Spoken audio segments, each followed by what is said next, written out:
بسم الله والصلاة على محمد وعلى نعزكم نعزي صاحب العصر والزمان ومراجعنا العظام والأمة الإسلامية بهذا المصاب جل مصاب سيدي ومولاي الإمام موسى جعفر عليه السلام. وبهذه المناسبة نلتقي بأحد المواكب الخدمية في كاظمية المقدسة. السلام عليكم. السلام عليكم ورحمة الله وبركاته. الله الأجر ويحسبكم العزاء بهذا المصاب الجليل. أعوذ بالله من الشيطان الرجيم. بسم الله الرحمن الرحيم. قل لا أسألكم أجرا إلا المودة في القربى. صدق الله علي العظيم. عظم الله أجورنا وأجوركم وأجور المؤمنين والمؤمنات ومراجعنا العظام، لا سيما السيد السيستاني حفظه الله ورعاه ومد في عمره الوارث علينا بهذا المصاب الجلل، مصابنا باستشهاد الإمام موسى بن جعفر عليه السلام. ونحن موكب أهالي ناحية الشيخ سعد لا يخفى عليكم، أنتم دائما مواكبون له وفي كل صغيرة وكبيرة معه، فتعلمون وكل العالم يعلم أنه يخرج من البصرة من سجن الإمام موسى بن جعفر. وهذه المسيرة عفوا هذه المسيرة تقريبا وجزما هي خصت بهذه الموكب الذي أساسها من البصرة قبل حوالي 18 عام في 2008، الذي انطلق بهذه المسيرة وبدأ بها، واليوم أصبحت مسيرة مليونية كأربعين الإمام الحسين، وأنتم ترونها على التواصل الاجتماعي. ونحن موكب أهالي شيخ سعد نمر من البصرة والعمارة وواسط حتى نصل إلى بغداد العزيزة، بغداد الكاظمين، بغداد موسى والجواد. ونحن وصلنا قبل كم يوم إلى موسى بن جعفر وأنهينا المسيرة التي استغرقت 31 يوم من غير أيام الخدمة، مع الخدمة تصبح 35 يوم. موفقين إن شاء الله. وهذا الموكب الخدمي نصبه أخي الحاج جعفر مسؤول مواكب ناحية شيخ سعد في يوم 18 من شهر رجب، وإلى يوم 25 يصبح 8 أيام في هذا الموكب. ونحن نوفر وبخدمة الزائرين مأكل ومشرب ومنام، وتقريبا محاضرات اليوم عندنا إن شاء الله شيخ سلام الحسناوي، وبعدها شيخ رعد بن ريحة من أهالي النجف الليلة، مجالس توعية وإرشاد. وهذا الموكب لم يقتصر على المسيرة فقط، بل في كل محافظة وكل ناحية وفي كل قرية ننصب العزاء وننصب التوعية ونرشد الزائرين بما كان يريده الإمام موسى بن جعفر. ولماذا سجن الإمام موسى بن جعفر؟ لماذا سجنه هارون الرشيد لعنة الله عليه؟ لأنه قطبان متنافران. القطب الإمام موسى بن جعفر هو قطب الخير والصلاح والعبادة والخلق والأخلاق وما يريده الشارع المقدس والسماء المباركة.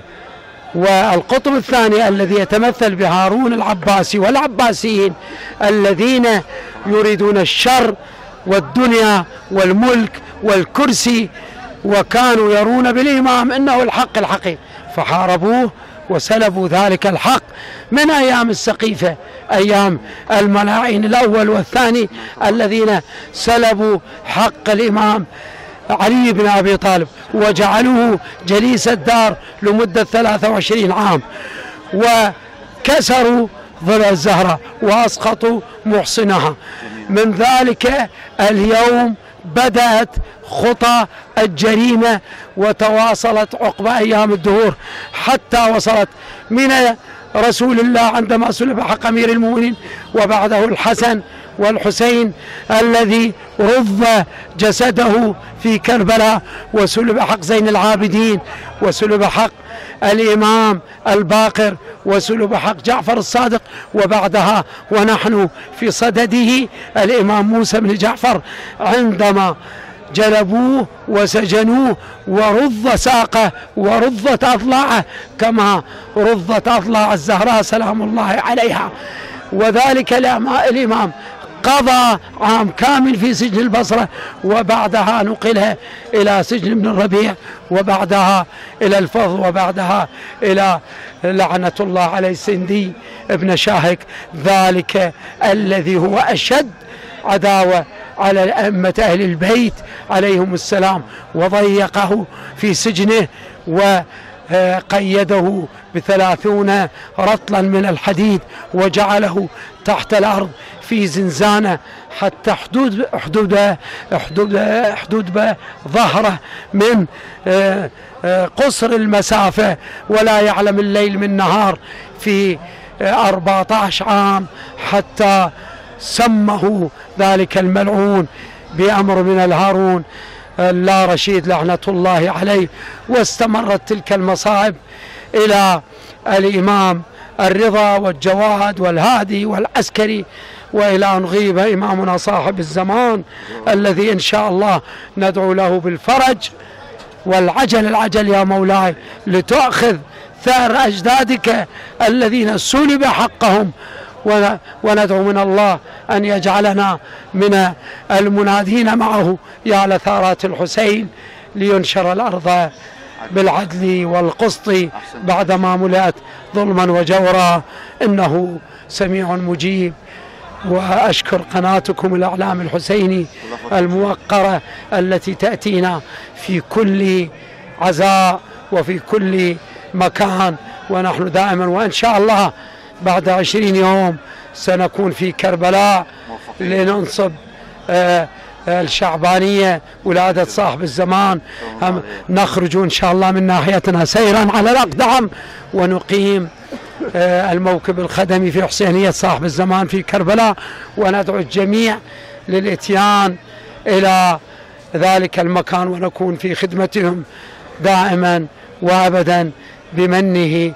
وندعو من الناس الذين يسمعوننا أن يتوجهون لنا بالدعاء لنخرج ضعينا إلى علي بن موسى الرضا، لأننا نحاول ونحاول، لكن الأمور بعدها واقفة على الموافقات، وإن شاء الله ندعو كون الله يسهلها حتى نخرج بضعينة الإمام علي بن موسى الرضا كما أخذ من المدينة إلى خراسان ظلما وعدوانا الذي جلبه المأمون لعنة الله عليه، وذلك هو ابن الرشيد.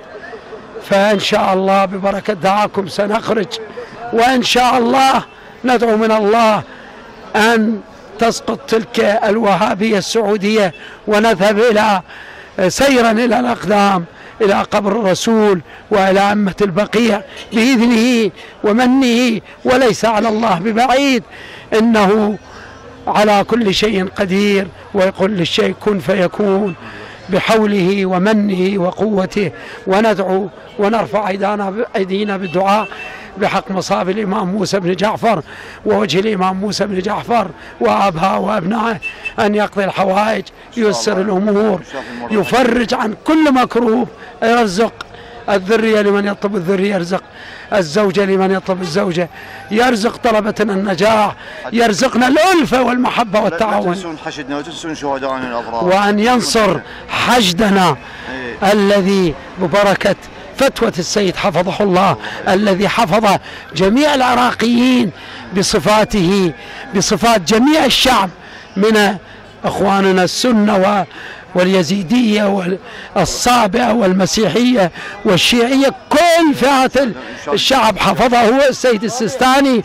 ندعو له من عمرنا على عمره، وأن يمد في عمره الشريف، وأن يكون لنا ذخرا في الدنيا والآخرة، وأن يرحم شهداءنا الأبرار الذين بذلوا أنفسهم، ولكن هم كما قال الله تعالى: ولا تحسبن الذين قتلوا في سبيل الله أمواتا بل أحياء عند ربهم يرزقون.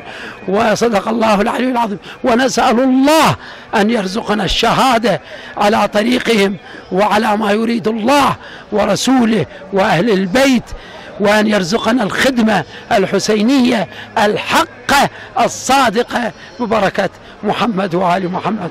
وآخر دعوانا أن الحمد لله رب العالمين. أخوكم خادم الموكب الحاج نعيم مزال الكعبي. السلام عليكم ورحمة الله وبركاته. السلام عليكم الحج موفقين، الله يحفظكم ويحفظكم إن شاء الله. مكرمين مقدس مؤسسة الطائف الإعلام الحسيني.